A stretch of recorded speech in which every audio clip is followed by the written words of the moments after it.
मी संगीता जाधव बंजारा भगिनी मंडळाची कार्यकारिणीमध्ये आहे आणि सर्व पत्रकार बंधू भगिनींचं मी इथे स्वागत करतो. आज आम्ही इथे एक अत्यंत महत्वाच्या विषयासाठी उपस्थित आहोत. ही पत्रकार परिषद कोणावर वैयक्तिक टीका करण्यासाठी नाही तर सत्य मांडण्यासाठी आहे.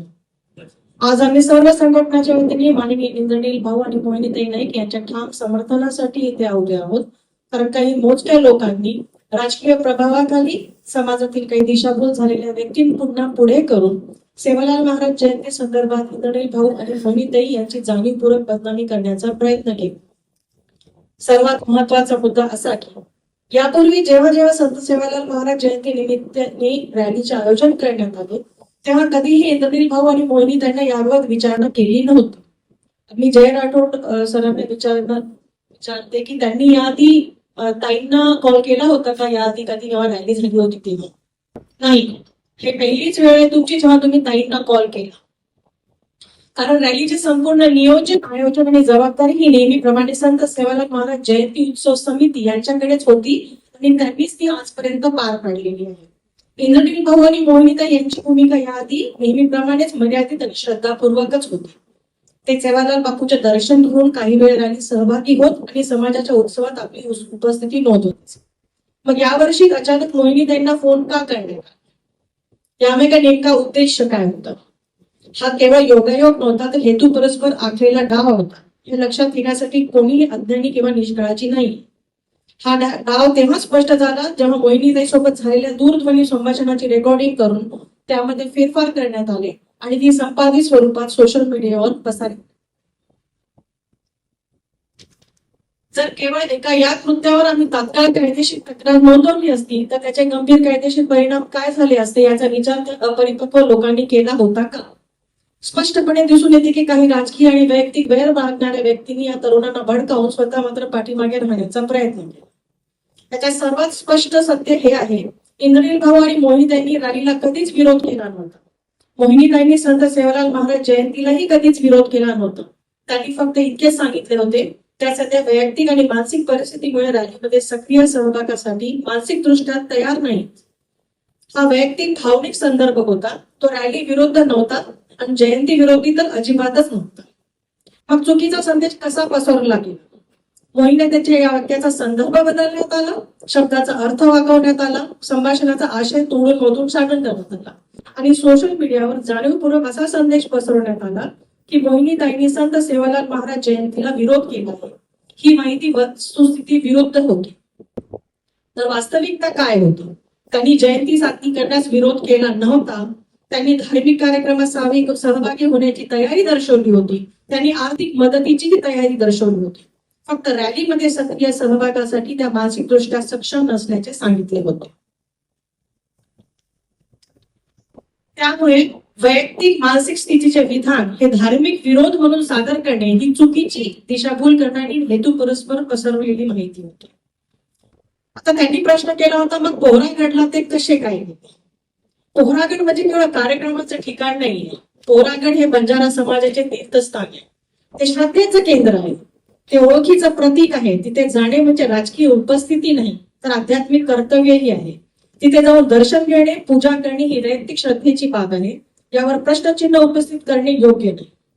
दुसरी अत्यंत महत्वाची बाब, त्या दिवशी पोहरागड येथे माननीय मुख्यमंत्री साहेब देवेंद्र फडणवीसजी आणि माननीय उपमुख्यमंत्री साहेब एकनाथ शिंदेजी मुख्य प्रमुख पाहुणे म्हणून उपस्थित राहणार होते. प्रोटोकॉलची जबाबदारी त्या परिस्थितीत इंद्रनील भाऊ आणि मोहिनीताई यांची उपस्थिती ही केवळ वैयक्तिक निवड नव्हती तर अधिकृत जबाबदारी होती. प्रोटोकॉल हा पर्याय नसतो, तो नियम असतो. भावना आणि कर्तव्य जीवनात काही गोष्टी भावनेने नाही तर कर्तव्य म्हणून पार पाडाव्या लागतात. दुःख वैयक्तिक असते पण कर्तव्य सार्वजनिक असते. गैरसमज कसा निर्माण झाला? बहुधा काही अर्ध्या माहितीवर आधारित लोकांनी हा प्रश्न उपस्थित केला, दुःख होते तर गेले कसे? कारण त्यांना प्रोटोकॉलची जाणीव नव्हती. कर्तव्य निभावणे आणि श्रद्धेला विरोध नसते तर उपस्थित राहणे हे भावनिक समितीचं मोजमाप नसते. वैयक्तिक दुःखाचा अपमान या लोकांनी केला. अजितदादा पवार यांच्या दुःखद निधनामुळे इंद्रनील भाऊ आणि मोहिनीताई मानसिक दृष्ट्या अस्वस्थ होते. ते केवळ राजकीय नेते नव्हते तर वैयक्तिक स्तरावर आधारस्तंभ होते. अशा परिस्थितीतही भाऊंनी जागोजागी जाऊन पूजा केली, भोग अर्पण केले, विविध ठिकाणी धार्मिक पद्धतीने सहभाग घेतला, म्हणजेच त्यांनी जयंतीचा सन्मान राखला. परंतु अत्यंत दुर्दैवाने आता प्रश्न उपस्थित करण्यात आला, खरंच इतकं दुःख झालं होतं का? हा प्रश्न केवळ असंवेदनशील नाही तर मानवी भावनांचा अवमान करणारा आहे. दुःखाची तीव्रता मोजण्याचे कोणतेही मापदंड असतात का? एखाद्या व्यक्तीचा भावनिक वेदनेचा बाह्य प्रमाणपत्र देण्याचा अधिकार कोणाला आहे? दुःख वैयक्तिक असते. प्रत्येक व्यक्तीची सहनशक्ती वेगळी असते.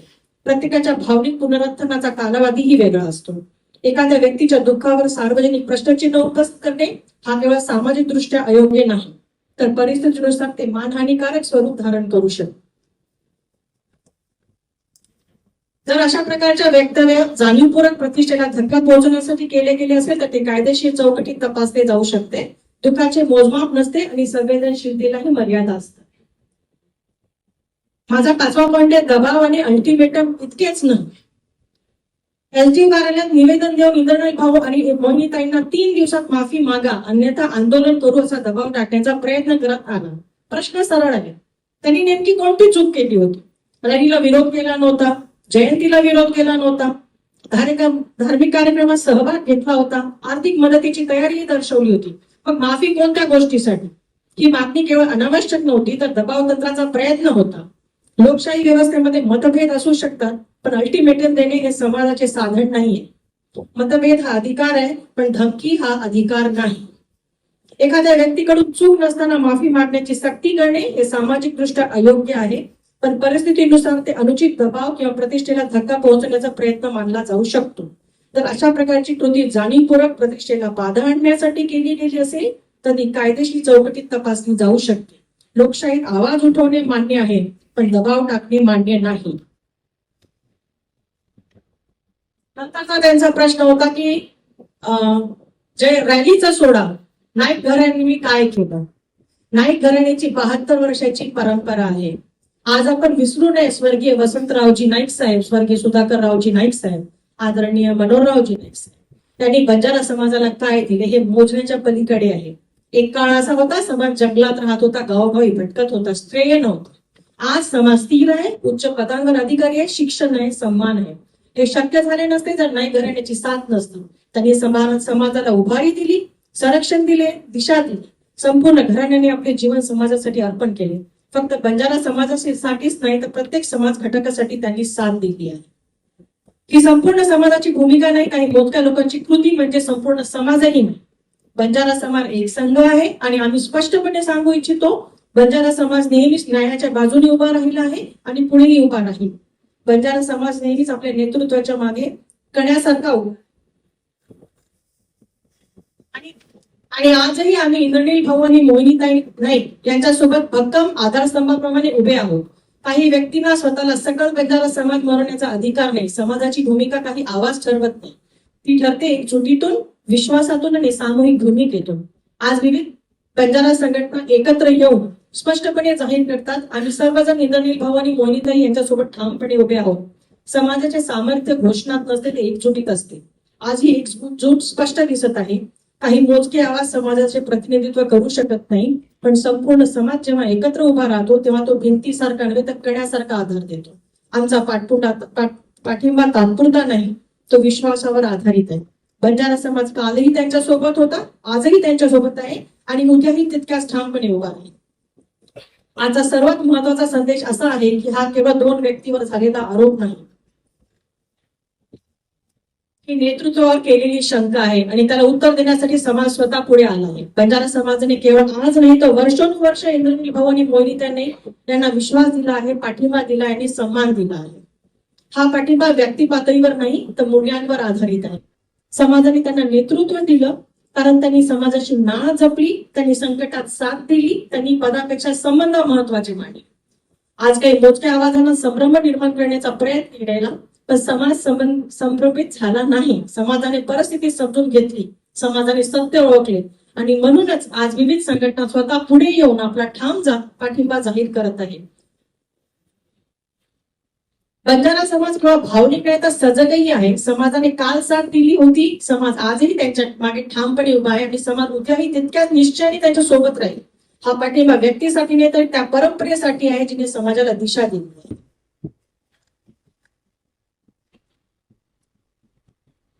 एवढा सगळं इतकं सर्व होऊनही मोहिनीताई इंद्रनील भाऊंनी जो संयम बाळगला तो इथे बखाणण्याजोग आहे. आम्ही इंद्रनील भाऊ आणि मोहिनीताईंना विचारणा केली की काय करायचं, कसं करायचं.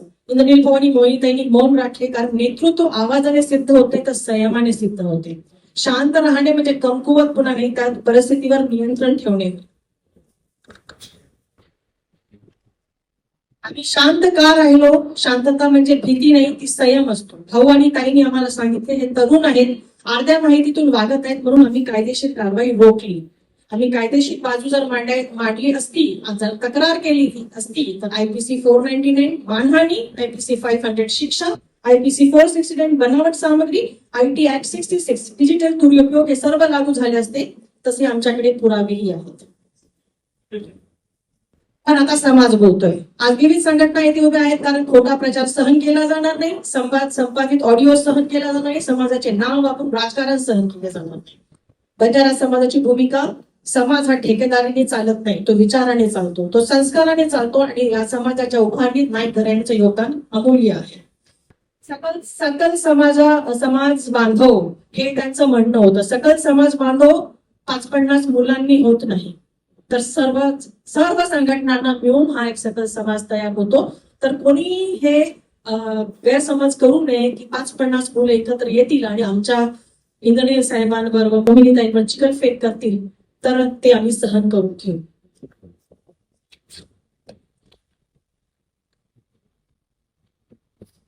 हा आमचा अंतिम इशारा आहे. आज आम्ही संयम दाखवला आहे, पण याचा अर्थ असा नाही की कोणतीही खोटी माहिती पसरवेल, एडिटेड क्लिप्स बनवेल, दबाव निर्माण करेल, आम्ही शांत बसू. यापुढे अशी कृती झाल्यास कायदेशीर कारवाई अपरिहार्य आहे. सत्याला माफी मागावी लागत नाही. खोटेपणाचा आवाज मोठा असू शकतो, पण सत्याच्या कायद्याची ताकद साधते. एवढे बोलून मी माझे जे काही प्रश्न होते, जे काही स्पष्टीकरण होतं ते मांडलं आहे. धन्यवाद.